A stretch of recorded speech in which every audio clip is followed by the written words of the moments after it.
शिवजी ने पार्वती जी को बताए अनोखी बात। एक बार माता पार्वती ने भगवान शिव से कहा कि प्रभु, मैंने पृथ्वी पर देखा है कि जो व्यक्ति पहले से ही अपने प्रारब्ध से दुखी है आप उसे और ज्यादा दुख प्रदान करते हैं, और जो सुख में है आप उसे दुख नहीं देते हैं।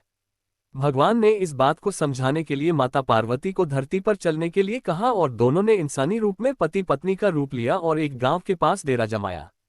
शाम के समय भगवान ने माता पार्वती से कहा कि हम मनुष्य रूप में यहाँ आए हैं, इसलिए यहाँ के नियमों का पालन करते हुए हमें यहाँ भोजन करना होगा। इसलिए मैं भोजन की सामग्री की व्यवस्था करता हूँ, तब तक तुम भोजन बनाने की व्यवस्था बनाओ। भगवान के जाते ही माता पार्वती रसोई में चूल्हे को बनाने के लिए बाहर से ईंटें लेने गईं और गांव में कुछ जर्जर हो चुके मकानों से ईंटें लाकर चूल्हा तैयार कर दिया। चूल्हा तैयार होते ही भगवान वहां पर बिना कुछ लाए ही प्रकट हो गए।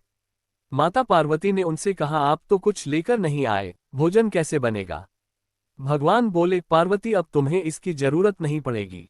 भगवान ने माता पार्वती से पूछा कि तुम चूल्हा बनाने के लिए इन ईंटों को कहां से लेकर आए? तो माता पार्वती ने कहा, प्रभु, इस गांव में बहुत से ऐसे घर भी हैं जिनका रखरखाव सही ढंग से नहीं हो रहा है। उनकी जर्जर हो चुकी दीवारों से मैं ईंटें निकाल कर ले आए। भगवान ने फिर कहा, जो घर पहले से खराब थे तुमने उन्हें और खराब कर दिया। तुम ईंटें उन सही घरों की दीवार से भी तो ला सकती थी। माता पार्वती बोली, प्रभु, उन घरों में रहने वाले लोगों ने उनका रखरखाव बहुत सही तरीके से किया है और वो घर सुंदर भी लग रहे हैं। ऐसे में उनकी सुंदरता को बिगाड़ना उचित नहीं होता। भगवान बोले, पार्वती, यही तुम्हारे द्वारा पूछे गए प्रश्न का उत्तर है।